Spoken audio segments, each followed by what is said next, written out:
Hello बच्चों, आज हम the gold watch short story पढ़ेंगे। पोंजिकारा रफ़ी की लिखी हुई है ये। As on many previous nights Shanku could not get any sleep that night. ये कहानी शंकु नाम के एक मज़दूर की है जो कि बहुत ज़्यादा गरीब होता है। उसके ऊपर बहुत सारा कर्जा होता है जिसकी वजह से उसे रात को नींद नहीं आती। He turned and toss in his bed. वो अपने बेड पर करवटें बदलता रहता है, but it was no use. लेकिन उसका कोई फ़ायदा नहीं होता, यानी उसे नींद नहीं आती। The more he thought the words he felt. जितना ज़्यादा सोचा उतनी ज़्यादा उसे और बुरा लगने लगा। He closed his eyes and lay on his torn mat in the darkness. उसने अपनी आंखें बंद की और अपनी टोन मैट पर, यानी उसकी जो दरी या जो भी चादर बिछा रखी थी बेड पर, वो भी फटी हुई थी। तो इस तरह से वो सोने की कोशिश करता है। And yet he could see it clearly as during the day.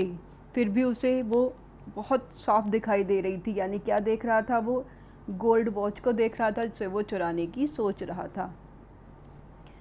The deserted office room. Office का सुनसान कमरा। When everyone had gone out for rest or for lunch। जब दोपहर के समय सभी बाहर चले जाते हैं, या तो रेस्ट करने के लिए या लंच के लिए।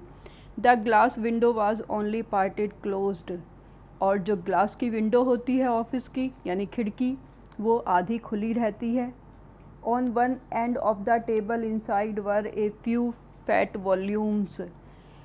कमरे खिड़की के बाहर से उसे दिखाई देता है कि मेज पर एक तरफ तो कुछ मोटी मोटी किताबें रखी हैं, at the other end a pen, an ink bottle and so forth. In between was a gold watch with its gold chain placed on a book।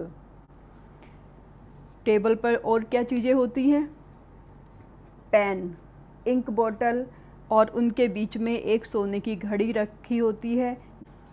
Open the window and stretch out your hand about a foot and you can pick it up. Everyone is out for lunch, nobody will know।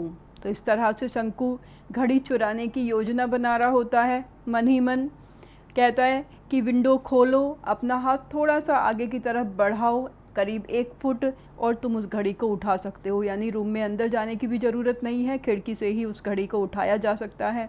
कोई भी उसे नहीं देखेगा क्योंकि हर कोई lunch के लिए बाहर गया हुआ है, किसी को पता नहीं चलेगा। शंकु रिमेंबर्ड हिज एफर्ट्स। शंकु को अपने पहले की कोशिश याद आती है, यानी कितने ही पहले से ही उसने कितने सारे प्रयास किए थे उस घड़ी को उठाने के, उन सबको याद करता है। हिज कॉवर्डिस, अपनी कायरता। His vacillation during the past few days. पिछले कुछ दिन से वो कोशिश कर रहा है घड़ी को चुराने की, लेकिन वो नहीं चुरा पाता। He had never seen any one there at that time. हालांकि उसे कोई दिखाई नहीं देता। And yet he had been afraid. लेकिन फिर भी वो डर जाता है। He had trembled and felt breathless. घबरा गया था, वो कांपने लगा था। That was why he had refrained from taking the watch every time. इसलिए हर बार वो घड़ी को नहीं चुरा पाता था। यानी कोशिश कर रहा था वो पिछले कुछ दिनों से, लेकिन हर बार वो नर्वस हो जाता था और उस घड़ी को नहीं ले पाता था। It would not do to put it off any longer. लेकिन अब वो इस काम को ज़्यादा नहीं टाल सकता था। If he thought any further he would not be able to do anything. अगर उसने और ज़्यादा सोचा तो वो कुछ नहीं कर पाएगा। He might even blurt out his intention accidentally. हो सकता है कि वो अपने इस विचार, हो सकता है वो अपनी इच्छा छोड़ दे। So he must take it tomorrow. इसलिए उसे कल ही ये काम करना होगा। सपोज ही डिड नॉट, और अगर उसने नहीं किया तो उसके सामने बहुत सारी परेशानियाँ थी। अपनी परेशानियों के बारे में वो सोचता है। शंकु's thought began to linger over the thorny problems of his life। क्योंकि शंकु बहुत ज़्यादा गरीब था तो उसके जीवन में बहुत सारी प्रॉब्लम थी। और प्रॉब्लम कैसी थी उसकी? कांटेदार। यानी उसे बहुत ज़्यादा गरीबी का सामना करना पड़ रहा था। Tomorrow would be the 3rd day of the month. कल महीने का 3रा दिन होगा। In another 3 days he would get his pay. अगले 3 दिन बाद उसकी सैलरी उसे मिलेगी। 13 रुपीज़ फॉर 13 days। 13 दिन के 13 रुपये। यानी संडे की कोई से सैलरी नहीं मिलती थी, एक दिन का 1 रुपया उसे सैलरी मिलती थी। ही हैड टू पे 4.5 rupees for purchases at the store. उस 13 रुपये में से उसे 4.5 रुपये देने थे स्टोर वाले को, यानी ग्रोसरी के। There would be a balance of 8.5 rupees. उसके बाद उसके पास 8.5 रुपये बचेंगे। He had repaid only 5 out of 10 rupees he had borrowed from the fund। और उसने फंड से 10 रुपये का लोन लिया था, उसमें से अभी सिर्फ 5 रुपये ही उसने चुकाए थे, यानी अभी 5 रुपये का उसका लोन भी बचा हुआ है। The previous month to go home for his mother's death anniversary. पिछले महीने उसने ये लोन लिया था अपने गांव जाने के लिए, क्योंकि उसकी मदर की डेथ एनिवर्सरी थी। तो यहाँ पर उन खर्चों के बारे में बता रहे हैं जो ज़रूरी नहीं है। मदर की डेथ एनिवर्सरी पर 10 रुपये खर्च करना बिल्कुल भी ज़रूरी नहीं होता अगर वो इतना ज़्यादा गरीब है, लेकिन फिर भी करने पड़ते हैं समाज के लिए, और वो लोन लेकर इस ज़रूरत को पूरी करता है। No he must pay the remaining 5 rupees with interest. और उसे बाकी के बचे हुए 5 रुपये इंटरेस्ट के साथ, ब्याज के साथ चुकाने हैं। एट 6 पैसे ए रुपी ए वीक। एक हफ्ते में 1 रुपये पर 6 पैसे का ब्याज है। At the tea shop he owed over 3 rupees. चाय की दुकान पर भी 3 रुपये उधार है। For 2 weeks besides previous arrears amounting to a rupee and a half. इसके अलावा 1.5 रुपया पहले का बचा हुआ है। He owed 6 rupees to Ali for supplying extra rice, beedies and other odds and ends। साथ ही 6 रुपये अली के भी उधार हैं, जिसने एक्स्ट्रा चावल दिया था, बीड़ी और दूसरा इधर उधर का सामान। 1 month's house rent was 3 rupees. एक महीने का घर का किराया भी 3 रुपये था। In addition to these sums he had taken small loans of 12 पैसे। इन सब के अलावा उसने 12 पैसे, 25 पैसे, 50 पैसे बहुत सारे लोगों से लोन लिया हुआ था, यानी बहुत ज़्यादा कर्जे में डूबा हुआ था। और इन सारे कर्जों को चुकाने के लिए उसकी सैलरी काफ़ी नहीं थी, इसलिए वो घड़ी चुराने की सोचता है। And his wife had reminded him 2 days before about the 1 rupees to be paid to the fish woman. उसके अलावा उसकी पत्नी ने उसे बताया था 2 दिन पहले कि मछली वाली को भी उसे 1 रुपया देना है। Shanku mentally added up the total amount that he needed. और उसने मन ही मन उन सारों को कैलकुलेट किया कि उसे कितने पैसे चाहिए। What he was going to get was just 8.5 rupees. उसे जो पैसे मिलने वाले थे सिर्फ 8.5 रुपये मिलने वाले थे। वाट ही ऑड वाज 22 रुपीज़ 13 पैसे। और उसके पास 22 रुपये 13 पैसों का उधार था। He had other needs too. इसके अलावा उसकी और भी आवश्यकताएं थीं। He had borrowed 3 rupees from his wife. उसने अपनी पत्नी से भी 3 रुपये उधार लिए थे। This was out of the sum she had slowly saved up now and then in order to buy a waist chain for the younger child. ये उसने बचाए थे अपने घर के खर्चे से, ताकि वो अपने छोटे बच्चे के लिए एक चैन बनवा सके, जिसे तगड़ी कहा जाता है। He had assured her that he would buy it out of his pay that month। और उसने उसे विश्वास दिलाया था कि इस महीने वो अपनी सैलरी से उसे बनवा देगा, यानी एक तगड़ी खरीद लेगा। शंकु's हार्ट बीट अनकंट्रोलेबली फास्ट। शंकु का दिल बहुत ज़ोर से धड़कने लगा।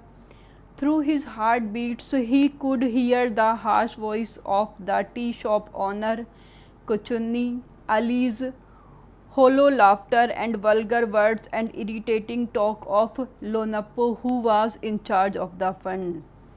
उसे उन सब लोगों की आवाज़ सुनाई दे रही थी जिनसे उसने उधार लिया था।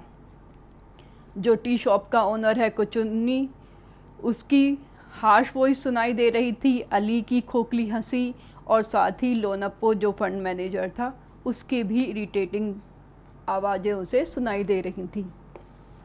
He felt that they were all surrounding him like rowdy boys। उसे ऐसे लगा जैसे उन सब ने उसे घेर रखा है। राउडी जैसे गली के गुंडे टाइप लड़के होते हैं। की तरह से घेर रखा है। आर्म्ड विद स्टिक्स, जिनके हाथों में स्टिक्स हैं।